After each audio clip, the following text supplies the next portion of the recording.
All right, welcome everyone to yet another BetaBreak. This time we're coming at you following up the IceFest at Movement Valhalla, which is I'm going to say the creation of the brainchild of our guest, Greg Love. What's up, Greg? How are we doing? It's good. It's good to be here. I'm doing great. Thanks for having me. And he's joining us with, of course, Tyler on site. Tyler likes to be on site now. I don't know if this is his new thing, so we'll see how this 2 in a row with an in person. Yeah, that's awesome. I like to make the guests smell me. It's fun. Stinky. Stinky. Yeah. All right. So just getting into it, Greg, tell us a little about you. Climbing wise and everything wise, and then we'll get into the inspiration behind IceFest.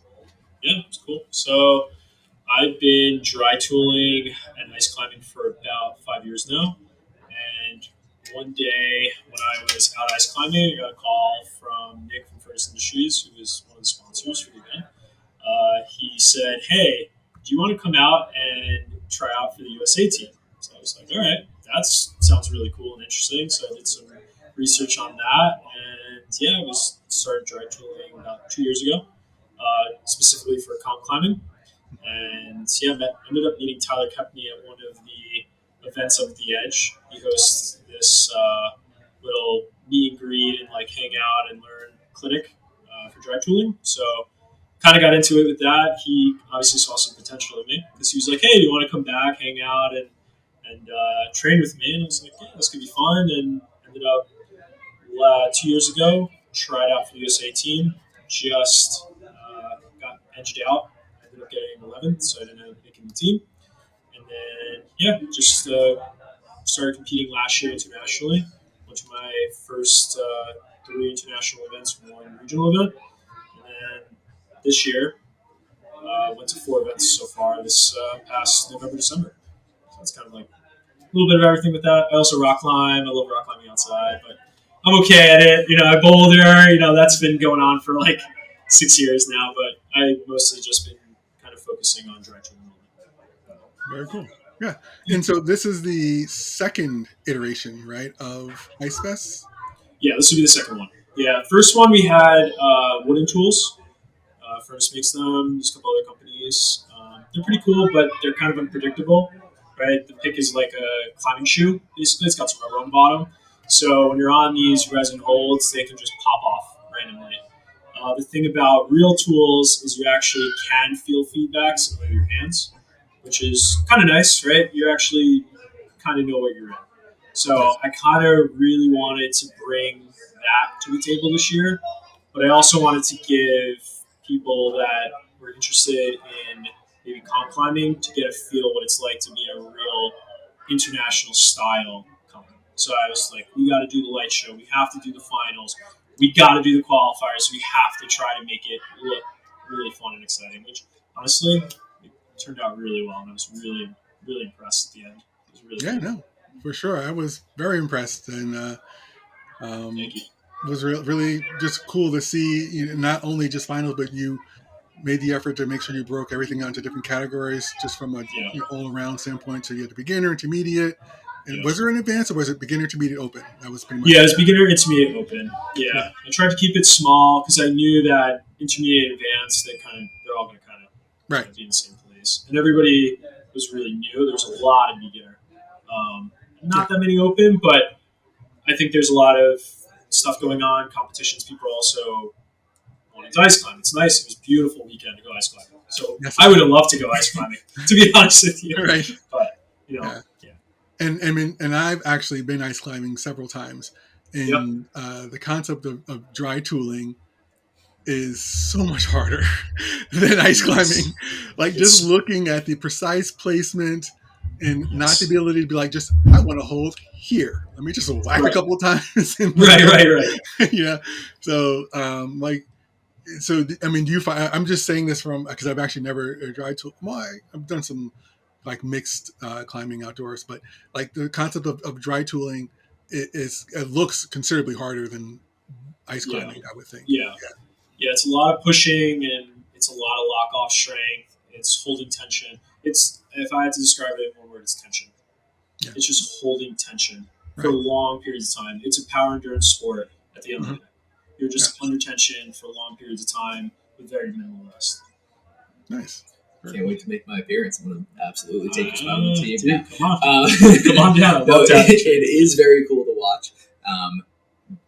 Figure fours, I learned what a figure 9 is from you. Yep. I'm gutted that I had to miss this one because I really enjoyed watching it last year, and there were like significant improvements. I was supposed to MC, but kids always getting in the way with regionals. I know, Basim, you don't know anything about USAC regionals. But yeah, Betabreakerz was there to live stream, so if you haven't seen the live stream, make sure to go check that out and see what the draw tooling looks like at a local gym indoor competition, because I think even if you watch the World Cup events, it gives you an idea of what it looks like, but to put it in the perspective of looking at your local gym, it's an interesting look and feel. Yeah. I want to touch on some of that international competition stuff. Yep. Of course. The competition scene for dry tooling, would you refer to it as dry tooling comps or ice climbing? Because it's not fully ice climbing. It's not fully ice climbing. They do have parts that they use ice. They hang barrels with ice. So Korea actually happened this weekend. They have ice barrels. But they're kind of unpredictable, right? As the day warms up, they melt out a little bit. The holes that you think are good could be actually really bad. Sometimes Switzerland will have ice in the beginning. France, they actually blow ice inside. So it's really cool. Yeah. They do a little of everything, but it's mainly on plywood. We have crampons with a single monopoint, and we kick into the plywood.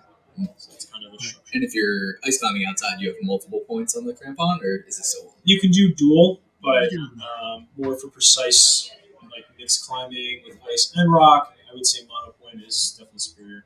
Awesome. Yeah. So for you on that international scene, obviously it's a high level of competition. Yes. You've been climbing for how many years did you say? I wasn't listening. For this, 2 years. You've been training for 2 years, and you're competing at a pretty high level. Yes. You were just in your first World Cup finals. So no, this is not World Cup. Okay. This is continental. So it's similar to like a regional, but for international. Gotcha. I missed the cut. Like, let's go back a little bit. Yeah. I broke my back. I fractured it in my basement training, obviously, and I missed the cut for the USA team. I was told, hey, take a step back, make sure you're good. Heal your spine, maybe. Yeah, maybe. What a concept. Yeah, right. Yeah. Actually, not pushing yourself even though you're broken. So I ended up missing the USA team by a month. So that was kind of unfortunate. That was a little bit of a setback, but I think mentally for competing, I'm very young in the sport. Obviously, it was probably one of the best things for me going to a Continental Cup. It's less pressure. It's still pressure, but at the end of the day, I had nothing to lose. I just did my best, and I learned a lot about myself as a competitor being there, which was really awesome. I increased my overall ranking throughout the whole 4 comps that I was there. Ended up making finals in the Netherlands. Got 8th place, which was amazing. That was my first actual international finals, which is a big deal. Yeah. For somebody that's this new in the sport, I guess it was really awesome to be, amongst such awesome athletes and kind of watch them too, and kind of see what their process is. So, yeah, awesome. And you mentioned Tyler Kempney. I think he came up as is it fair to say that he's kind of your mentor in the sport? Yeah, it's definitely 100%. Yeah, one of my best friends too. Great guy. When I used to train up at the Edge in Half Moon, I hung out with him a good amount. Yeah. He's the original Tyler. I'm named after him. And so Tyler is a staple in the U.S. ice climbing team. Is he a captain? Is that what it? There's no such thing as a captain for the USA team, but behind the scenes. Yeah, he is the guy to go to for information. He's the man. He's got all the info. Well, Tyler was actually there, right? Yes, Tyler was actually here. Yeah. Okay, yeah, because I showed up and set up, and I didn't get all the info. I'm guessing, was he the one that was part of the? We'll get who he is, and I'll make sure to give them a shout out and put them on screen. Yeah, of course. But yeah, I know there were a lot of hands involved in this whole process. It was. Sure. Yeah, there was a lot. Yeah, he was the one that was belaying the. No, he was scoring. I'm sorry, I was on belaying. Yeah, he was the one that was scoring. Yeah, sorry. Yeah, he was the one that was kind of down low. You really actually couldn't see him. He was like right by the netting. Okay. Yeah. All right. Yeah. And then so like when we start talking about the inspiration behind this, because like you guys did not hold back. I mean, you had the floating log and I mean all of the different holds. I walked and I was like, this is legit, because I've seen a couple of videos, Yeah. and you guys had a really legit setup on this, and that was not an easy task to Getting do. those logs up was definitely. I was in the gym. I saw it. It was a task. It's a task to get those Yeah. things up. But I really wanted to bring the atmosphere of what it's like to compete internationally. Right. Yeah. When I was in the Netherlands, I made my first, finals. They have the spotlight on you. The crowd is roaring. I don't know. There was something about it that I was like, wow, I really want to bring that back. I want other people that maybe can't do that, but maybe might get inspired by it. They're like, this is so cool. I want to try this. I want to get to that point. It's just like, this would be so cool to bring back to the stateside. So just yesterday for us, but in the previous episode for viewers, we were just talking to Chris Moyle, who runs GOAT, or is one of the driving forces at GOAT in Hackensack. Yeah, he's the king of GOAT, and he was talking about how when the setters are preparing, they take into account that all the competitors are going to be 10% stronger under the lights. Oh, people who love the crowd might get 20%, but it's cool to hear you say that you're prioritizing giving people that experience, because 99% of climbers out there are probably not going to be in that scenario in which they're under the lights in a finals. Exactly. The level of competition grows every year. If you're a youth competitor, maybe you get it a couple times in your competitive career if you're at the top end. But most people don't get to experience that. So it's really awesome that in our local comp, these people got to experience that. Dark Horse does a really great job with their Young Guns option, where more people in finals and getting to feel that. It's a really great feeling that I've had a couple times. Yeah. It's awesome. It is. Including once at the Edge at a Dino Comp. Really? Yeah. Good times. That's awesome. Ripped my entire palm off in a big Lachey. Yeah. Yikes. That was back before the Lachey was hot. Yeah. Shout out the Edge. The Lachey is so hot right now. Lachey in ice climbing 2026. I'm telling you. Yeah, it's gonna happen. Not for us. I'm telling you, you're gonna have to. I think I actually did see a highlight video with. It wasn't how was the shade? It might have been just a dyno, just jumping and then like. Yeah, the dyno is the new hot. It's Yeah. the new hot. In Brno, in Switzerland. No, Czech Republic. Yes. Brno. That's what I meant. They had a dyno. It was really freaking cool. It's really cool. Yeah, wild. Makes me nervous because of the addition of sharp stuff on dynamic moves. And thankfully, nobody got hurt. Yeah. That was, I think, my biggest story the entire time. I was like, hopefully no one gets hurt. Yeah, we only had one. It actually wasn't a dropped tool because it never dropped from the log, but only one tool that came loose. And which is why we had the netting, just to protect the spectators. Protect them. And the pads. The pads are okay, actually. They don't get damaged somehow. The way that it lands, I don't know. Yeah. Let me not talk. Let me just knock on wood. Yeah, exactly. Yeah, that's awesome. So, setting up for IceFest, obviously there's a ton of work that goes into it on the setting side. I know that you guys had legit dry tooling holds. Yep. They're all metal. We had heavy logs going up. Tyler Kempney, who is probably one of the more experienced setters in the U.S., certainly one of the more experienced competitors. 100%. Super high, gold winner. Yeah, super high quality event. The huge improvement over the first edition, which was also super fun. Yeah. I guess that's me just shouting it out. But my real question is for people who are interested in dry tooling, for people who are hearing this and are like, wow, that's really cool. I would love to try it. Without getting into what opportunities they might be able to take, because look at your local gym, see if there's anybody around, look if there's a guide nearby. But if somebody's interested in training this, or getting into it, what are the biggest differences between their traditional climbing that they're used to and what they would need to focus on in order to excel in something like dry tooling? I know you said tension. Yeah, but no, it's not. It's more than that. I would say, honestly, general lifting.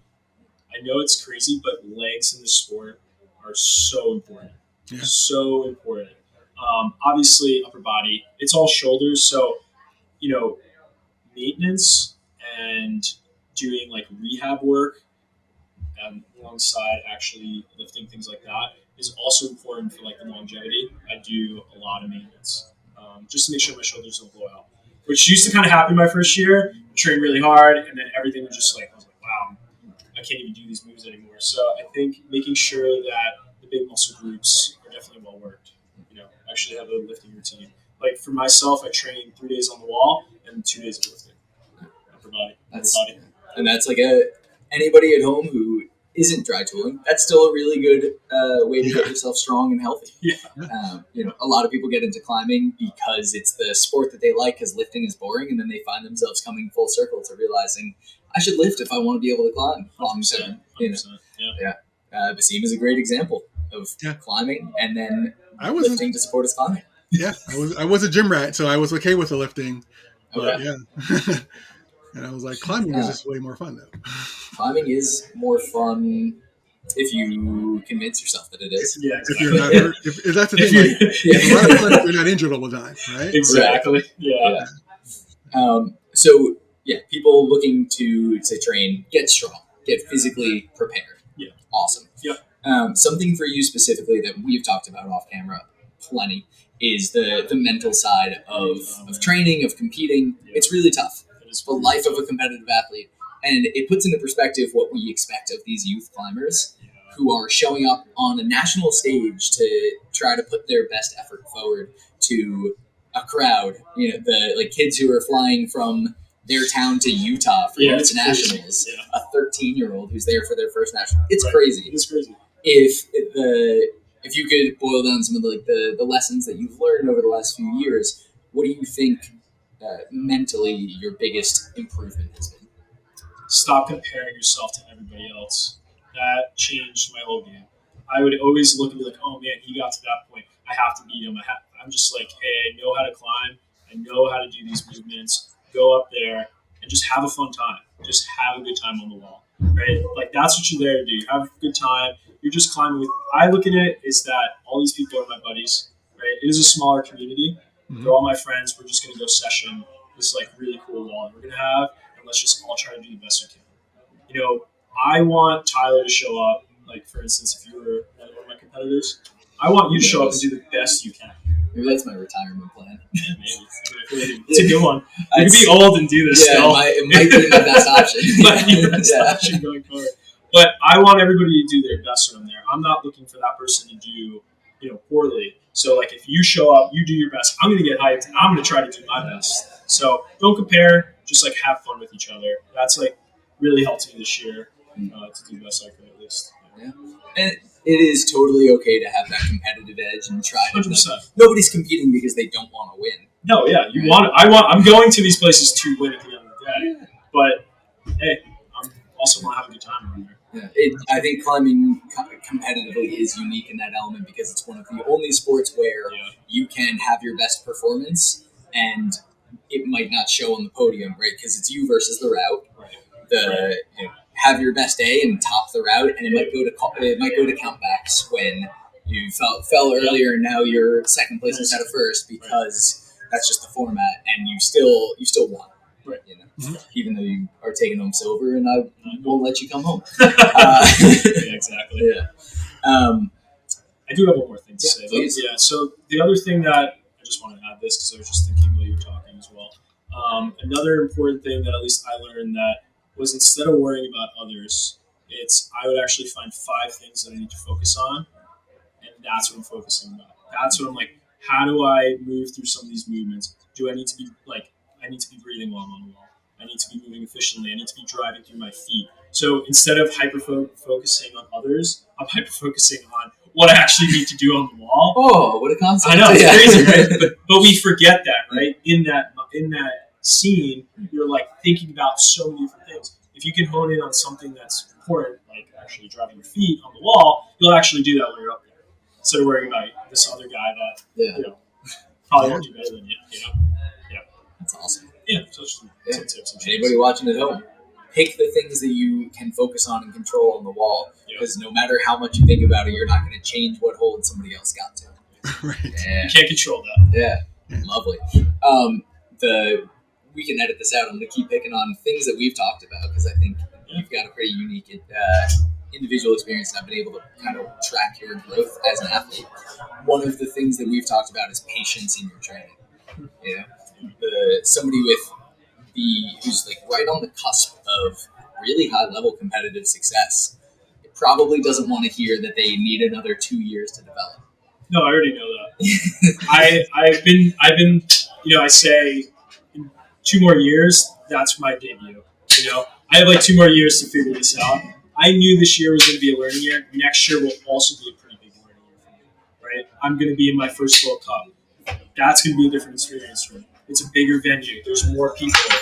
There's more stress, right? Mm-hmm. And then there's like probably more expectation, So I think my peak probably be in the next 2 years. The beginning to peak. Yeah, you know what I mean. Beginning. I'm like going into the part where I'm like I'm actually competing, where I'm not competing necessarily against. Just learning. Exactly. Yeah, which is awesome. Yeah, like I learned, for instance, last night I was training. I learned something new that was like mind blowing, but it was like moving my foot in a different angle that changed the move. I was able to move every time, where it used to be 50%. So it's crazy that you're always learning something new. And it's very exciting. I don't know. It's really exciting. I ended up texting Tyler. I was like, "You'll never guess what I learned today." And it's like silly, but it's a good feeling too. There's a phrase in construction work that the last 10% takes 90% of the time. Right. Yeah. I think the same is so true for training, for developing technical stuff. Is as you get closer to 100% mastery, which doesn't exist, the longer it takes to make those improvements, but those little details feel like these massive breakthroughs, and it shows a lot at that World Cup scale, because if you look at somebody who is competing in a World Cup, be it boulder, lead, dry tooling, whatever, it is a 3-degree difference in angle of their heel that makes the difference between 3rd place and 8th. Yeah, it's crazy. Nuts. Yeah, it's nuts. Yeah. Mm-hmm. So to hear that you're finding these micro adjustments, like the patience is paying off. That's great. Yeah, it's been great. And rest days, obviously. I know. We had a lot of discussion about resting. What a concept. I know. Yeah. And I noticed that taking my weekends to actually just go do other things. I'll be honest, I got into model building. I do models now. On my Sunday nights, I'm hanging out, I'm doing models. And it's like craft day. So I kind of like that. It's been a nice like mental thing too. I brought a model with me in Europe, and like the night before, instead of sitting there and looking at the route preview, I was building a Gundam.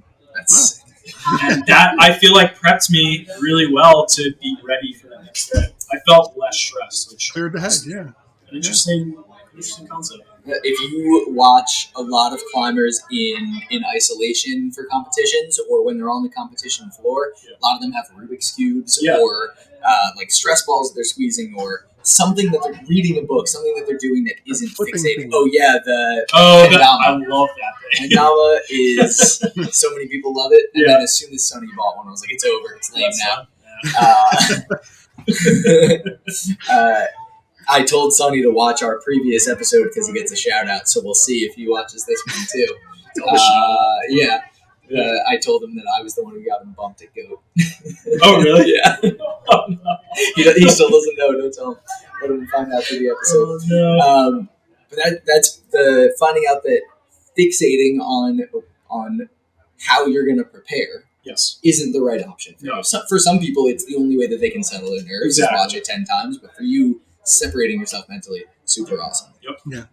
Cool. How did that model travel? Like, did it travel well when you came back? Or I bought like the most basic, like put it together, and it's like rock solid model. So it's a pretty small kit. I actually, for Ure, I just bought another one because I was like, you know what? Let's try this concept. Yeah. I really like this. And they've traveled well. You just like undo the arms and the legs, and it's fine. Put it in a plastic bag. Throw it on in the bag, and it'll be fine. Yeah. Dude's a week away from getting into Warhammer. No, that's a very expensive. My money would be down the drain. Yeah, I'm good with that. Yeah. Awesome. Circling back to IceFest, let's talk quick competition results. Do you remember who the top three were for the men, for the women? I don't have the list. Yeah, it was JC from Canada. He awesome guy. He climbs with Forecast equipment. Second place was Jaeger, and third place for men's was Conan from New York City. Yeah, a lot of names. Like, I mean, Yeah. in Yeah, general, I was like, I don't know any of these people.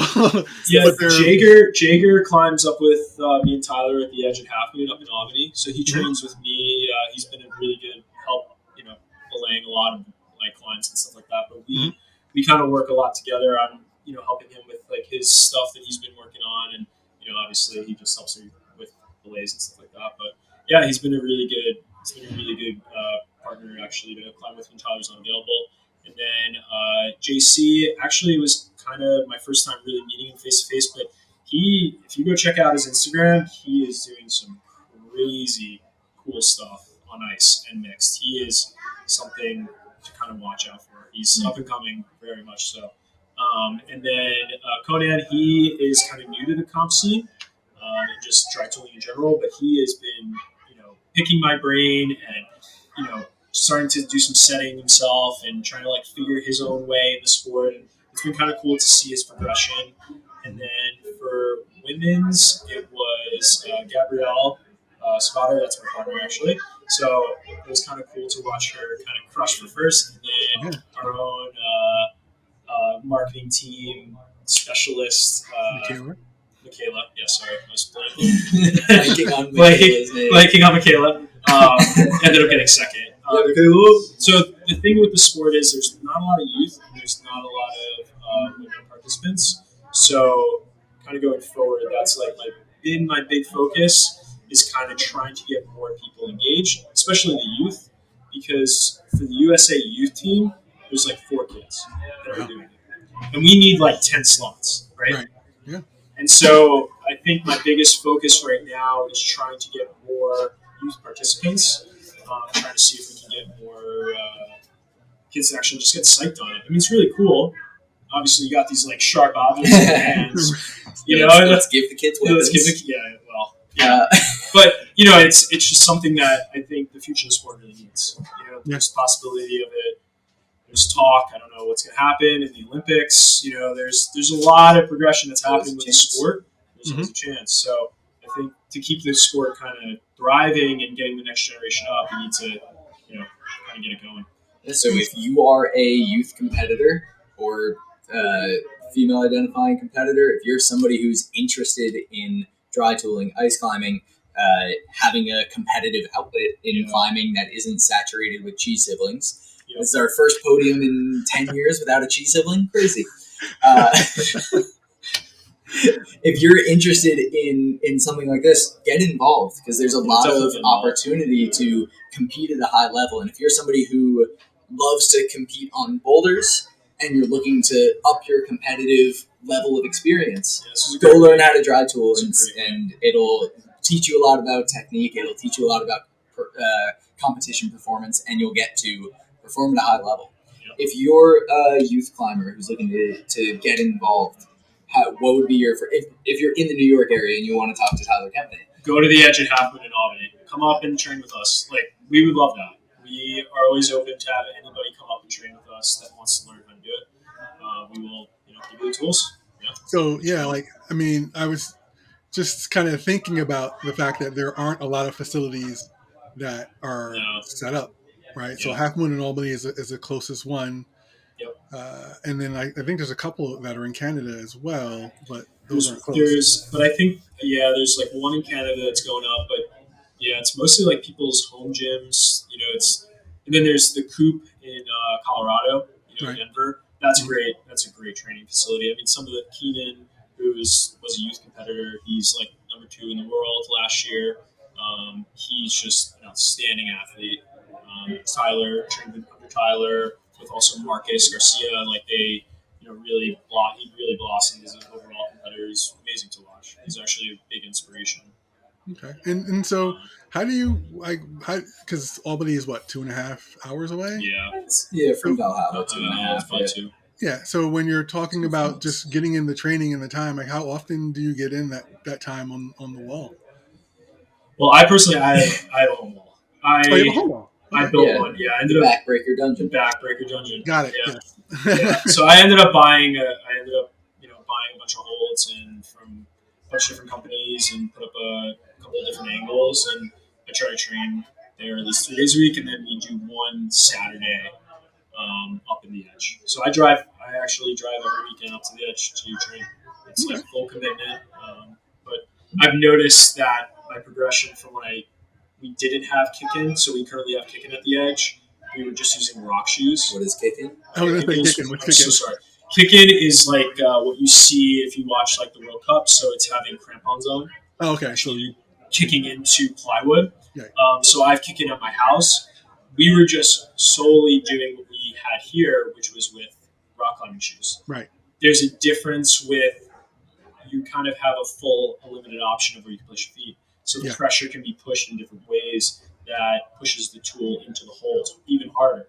Whereas with rock shoes, you can like lose pressure on the actual hold. Well, so it's not you can't set the same moves. So Mhm. when I was training for my first year to go internationally, I went out and did kick-in at my first comp in Slovakia and was like, what is this?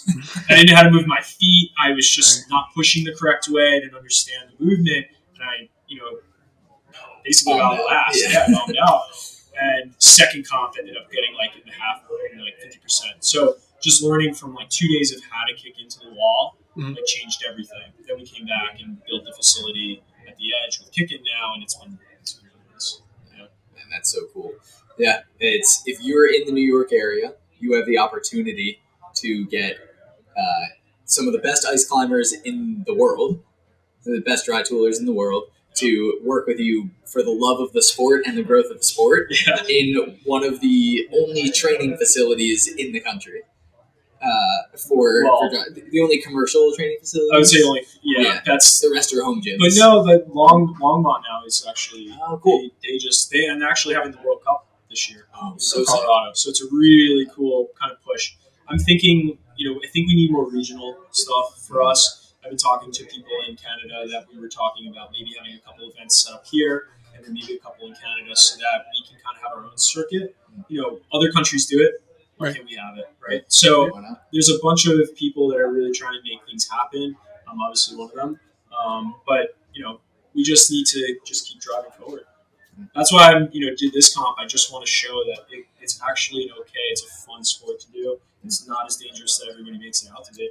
Well, yeah, I'm so scared of regular ice, but it's different. It's more controlled. Ice is kind of depending on the day. It can be two different types, right? Yeah. So it's scary.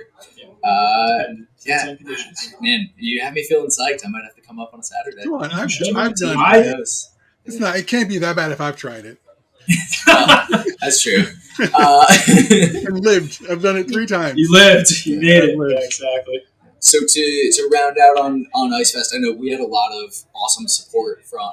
We're trying to grow the sport. It's awesome. We had a lot of great support. Obviously, in-house, we had our teams here in Valhalla. Everybody did such a good job in helping out and participating. Yeah. Could you share?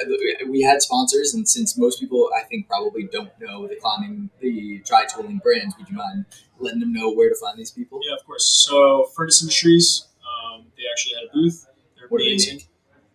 They make the wooden tools. Okay. So that's the biggest thing. So go check them out. They also have a plethora of holds and front points for regular crampons, competition crampons. They have regular ice axes, things like that. So they just have everything. So they're like a really cool one-stop shop. Then you have Forecast Equipment. They were also here. They make climbing tools. They're very similar to Nomics, but they're made out of aluminum. They're really, really nice. They're kind of flashy, actually. They come in different colors. Definitely check them out. They're coming out with a new couple, we'll see. New different looks. So are you talking about a Greg Love signature model? No. I'm not. I have carbon tools. Yeah. I run Kukadogi stuff.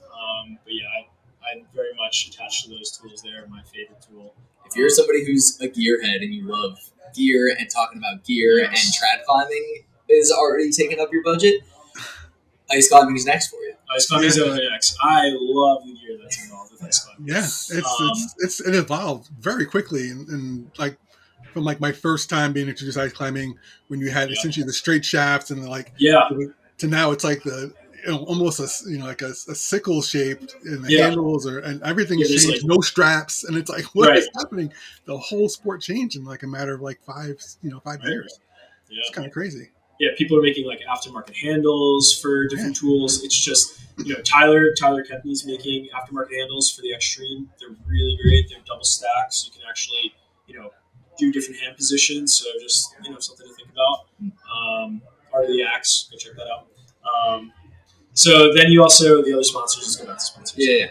We have Savage Mountain Gear. They make backpacks. They're actually kind of a underground company. A lot of people don't know about them, but East Coasters, they know about them. They're actually really awesome. They also make crampon bags and some screw holders that are really, really nice. I love their stuff. I actually love their stuff. And then you have High Mountain Gear. They make some really cool porta ledges. Some of the lightest porta ledges on the market. They actually use an inflatable like a sleeping pad? Yeah, like a sleeping pad, yeah. And basically that's the way it's set up. So they also make crampon bags. They make this like cannon, screw cannon. You can put your screws in. I actually have one.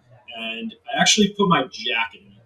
That's what I do for ice climbing. Wow. It's when you're climbing, you take the jacket off, you're big puffy, you stuff it in that. It's a perfect stuff stack. And then when you're done with the climb, jacket on, put your screws back in it, put it to the back of your harness, and go on to your wet. So they're a great company too. I really like them. They're absolute pro tip. Yeah, they're great. They're great guys. They're a great company. Rab also helped us out. They threw us some backpacks. They're also a great company. Camp, obviously, Camp USA is really big on helping out the community of ice climbers and dry tours and stuff like that.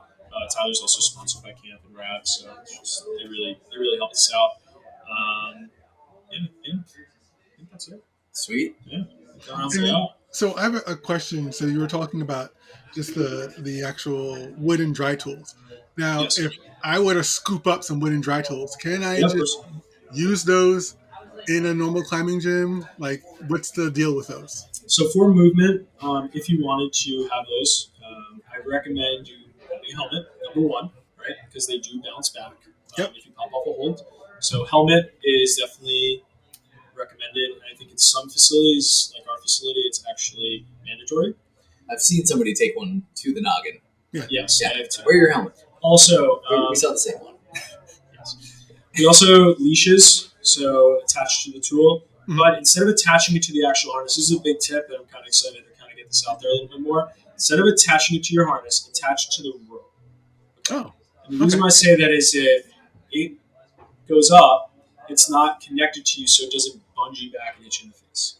Right? So it goes up, and then you go retrieve it after. Right? So that's my little tip. That's kind of how you get into using those tools. Yeah. Oh, okay. But so you could use them technically. Like there's no, you can't do this as long as you're to the right. Yeah.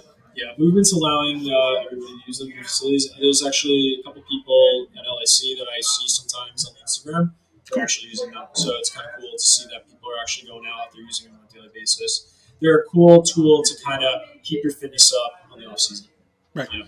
And Furnace, I think, makes the best one in the market, to be absolutely honest with you. Shout out Furnace. Yeah, and you'll see a lot of World Cup climbers putting their axes in their mouth. If you're going to rent axes from the gym, don't put them in your mouth. Yeah, please don't put them on your mouth. Please don't put them in your mouth. Just wrap it on your shoulder. If you are bouldering with them, another tip, if you put it on your shoulder and you fall, you can actually damage your collarbones. So please don't do that. And if you're using real tools, also don't shoulder them. And if you fall, you can actually puncture yourself. So if you're bouldering, because if you're on a rope, you should not be hitting the ground. Yeah, well, I hope you're not hitting the ground. Yeah, that would be a big problem. Awesome. I hope everybody goes out and bugs their managers at their local gym until they get some dry tools for you to try. Yeah. And then kind of stay tuned. I'm planning on maybe bringing this to other facilities within Movement, maybe talk to some out west. Maybe we can get a little circuit going, see what other interests. There's some other managers that were interested in having this, so I think the excitement is there. We kind of showed proof of concept, and Mhm. I think it can kind of really go forward. I think it can be a real fun offering for the community. That's the biggest thing, is just bring something new to the community. Much like Betabreakerz. Yeah, this is great. Thank you for having me, by the way. I really appreciate this. My pleasure. Like, once again, just growing the community. It's the goal, and you're trying something very different. I mean, it's definitely something that's been out there, but you're now bringing it to the forefront. There were a lot of people who didn't even have never seen an ice climbing competition before, or had no concept of what dry tooling was, and you've just completely just brought that to the forefront, which is super awesome. Thank you. And, Really appreciate that. and I love the iterations. Like, you're not like, okay, we're going to do like, how do we get this to the next level? And you took a really big leap from like last to this year, which was awesome. It was a big risk. I'm not going to lie. It was a real big risk. It paid off so well, though. It was really very nervous. Yeah, thank you. Movement budgets are not suggestions. Yeah. Movement budgets are actual budgets. Yeah, you can't just go all out, Yeah. But I think for what we had, we really made it special. Yeah, no, for sure. I loved it. It was really. Thank you. I was glad I was able to make it and be able to capture that. Yeah, and you guys have some great footage that I'm going to also take advantage of on social as well, because it's something that when people see it, they're just like, "Wow, this is really cool." So, yeah. Thank you. And speaking of cool competitions, Feats of Strength, February 22nd. Yes. Everybody come through to Valhalla. Yes. Greg will be there. And he'll talk to you about dry tooling if you want. Come ask me questions. I'll be around. I'll be there. Wasim will be there. I'll be there. Yeah. I heard that every cool climber in the tri-state area is going to be at Feats of Strength 2025. Really? Have you seen the artwork yet? No, I haven't. Ooh, the artwork is one of our coolest. Yeah. It's, we've had some fire. We've had some fire in the past. Yeah. We've got all of the past artwork of all the Feats of Strengths on the wall in the office here. Mm-hmm. And if you've tuned in this far in the episode, DM me the word photos, and I'll take a picture of the banners for you so you can see them. Now, which year is your favorite? My favorite, and I mean the on-site summer one is my favorite, even though it's not a Feats one. Yeah. But Feats 8. Okay. Is my like classic in my heart. That's the one that I won intermediate at back in the day. Feats 8. Yeah. What year is it? 2012 or 13, I think.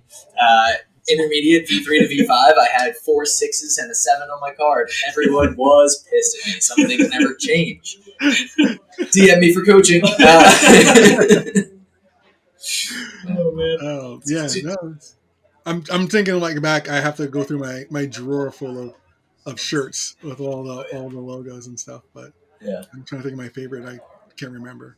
Yeah, I mean the yellow dragon one. I think is. I'm wearing the red dragon right now. That one is really good. That one's really sweet. Yellow dragon. I would love to see. Honestly, I'd love to see the other shirts that you have. Honestly. Yeah. I'm really. Now you got me curious. I'm like, what other shirts? Wait, I haven't been around this long for climbing. I'm curious. What's the OGs? If you have an OG comp shirt, post it on Instagram, tag Betabreakerz. There you go. Bang. Yeah, I'm a social media genius, dude. All right. Any final thoughts, Basim? No, I think we're good. I mean, so Greg, we definitely want your social. So how do people find you if they wanted to find you on social? Yeah, if you have any questions, feel free to DM me at Greg_MG_love. All right, and it'll be in the description. In the description. Awesome. Yep. And of course, if you're enjoying the content, please subscribe, like the video, and then definitely go back and check out the live stream and just like. It was really quite the spectacle for sure, and nobody got hurt, which is yes. If you're looking for people to get hurt, I'm sorry, but nobody. That's kind of weird. I think people do like that. But yes, and we have a couple of things going on for Betabreakerz when it comes to live stream, all in February. Too much to even kind of talk about, but of course, if you're following the channel and have subscribed to the channel, you get all the notifications and you know what we're up to. And once again, if you're looking for coaching, new year, new you. I hate that term, but Tyler is there to hook you up. I heard you got a couple slots that have opened up. So I got a couple. Yeah, they're filling up fast though. Yeah, people are motivated to work hard in 2025, and if you're interested in leveling up your climbing, or even just having somebody to bounce ideas off of, or looking to change it up, DM me. Even if you're not looking for a full program, I would be happy to jump on a call with anybody who has questions. Yeah, I help this guy out all the time, and he's a World Cup winner. We're gonna get there though. Yeah. Stay tuned for that. Yeah. And of course, all information will be in the description. So thank you again, Greg, for your time. Thank you. Super awesome. I'm looking forward to the third iteration of IceFest. Hopefully, I will actually be in the right condition to compete. I would love to join in. I'd love to have Maybe you. I'll dust off the biceps for the next one. Yeah, you guys Yeah. We both got to compete next year. Yeah. So that's the plan. I'd love to see There it. you go. Awesome. Thank you. All right, guys. Well, thank you all for joining us. We'll see you guys on the next one. Sounds good.